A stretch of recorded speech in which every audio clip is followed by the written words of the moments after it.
السلام عليكم ورحمة الله وبركاته. يا مساء الخير على أحسن الدنيا، عاملين ايه؟ يا رب تكونوا بخير. هنعمل النهاردة بسكوت النسكافيه لذيذ وطعمه تحفة وريحته جايبة آخر البيت.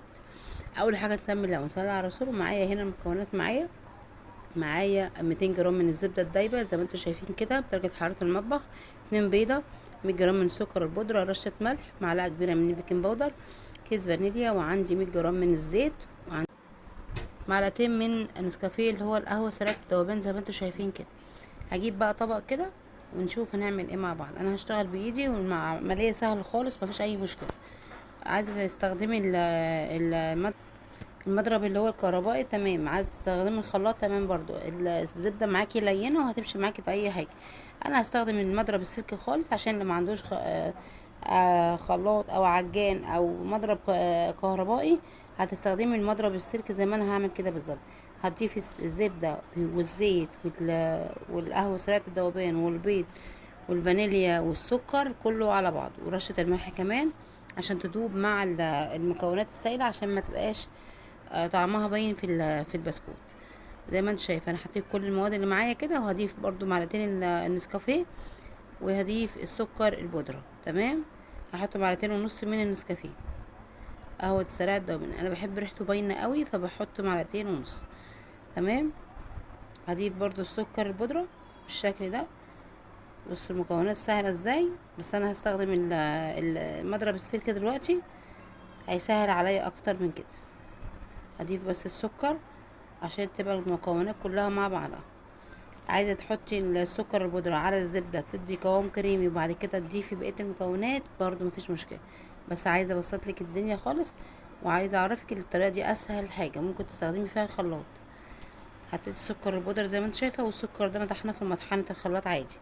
بصوا زي ما انتوا شايفين كده المكونات عامله ازاي، دايبه خالص. مجرد تقلبتين تلاتة كده هتلاقيها عامله زي القوام الكريمي بالظبط.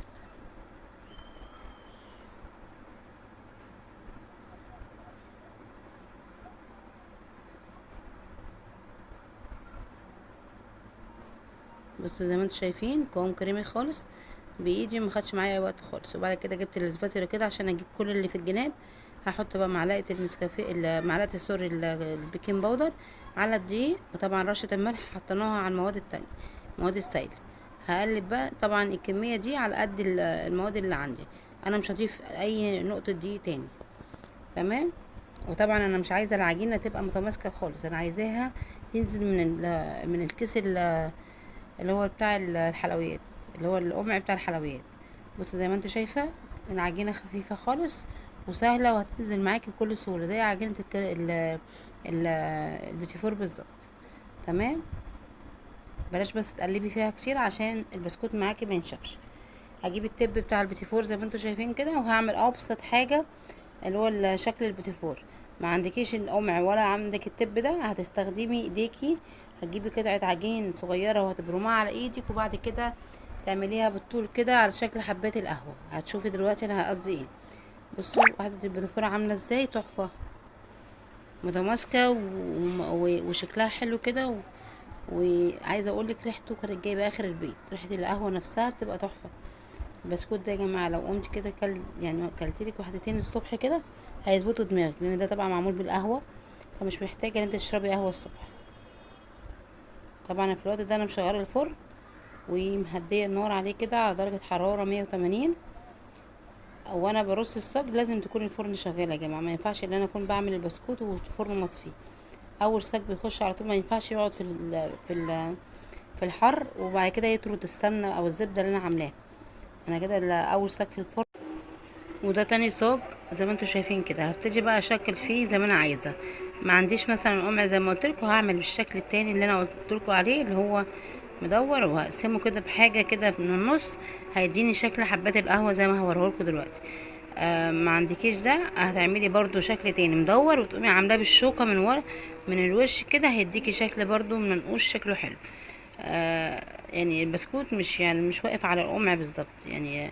ممكن تعملي فيه حاجات كتير، ممكن تفردي العجينه وتشكليها بقطاعه وتخرميها. بصوا هيديكي نفس حبات القهوه، هيفرش شويه وهيديكي نفس الطول ونفس الحبات القهوه اللي احنا بنتكلم عليها. شكله حلو، وما طبعا ما عملناش بقطاعات ولا اي حاجه. ما عندكيش قطاعات خالص ولا قمع ولا اي حاجه، هتفردي العجينه ما بين كيسين وتقطعيها بغطاء ازازه مثلا، او تكوريها، وممكن تعمليها تشكليها بغطاء ازازه زي البسكوت اللي عملناه قبل كده برضو بغطاء الازازه. او تقطعيه بالكوبايه صغيره بتاعه القهوه دي وتخرميه كده بخله خشب، هتديكي شكل مدور كده وشكله حلو ومخرم. زي ما انتم شايفين البسكوت بتاعنا سهل وبسيط جدا.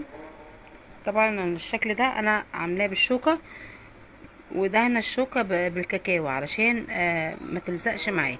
بصوا البسكوت انا كنت بوريكم اللي هو ناعم كده ودايب. بصوا مش مستحمل اصلا حاجه. بصوا طعم حلو قوي، يتاكل ساده، يتاكل بشاي، يتاكل بنسكافيه، بقهوه، حاجه تحفه. البسكوت النسكافيه من احلى البسكوتات، هو وبسكوت البرتقال وبسكوت القهوه من احلى البسكوتات اللي بحب اعملها دايما. وايام المدارس كمان بيبقى احلى كمان عشان المذاكره.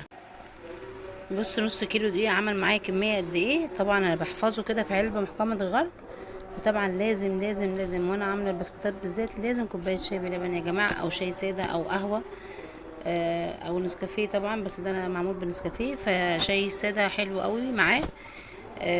طعمه حلو وممكن يتاكل كده من غير اي حاجه، يتحط في اللانش بوكس للولاد. يا رب الفيديو يكون عجبكم ويكون ضيفه خفيفه عليكم. ما تنسوش اللايك والاشتراك في القناه بالله عليكم، علشان الفيديو الناس تشوفه تستفاد منه زي ما كلنا بنستفاد. اشوفكم ان شاء الله في فيديو جديد، ودمتم في امان الله، والسلام عليكم ورحمه الله وبركاته.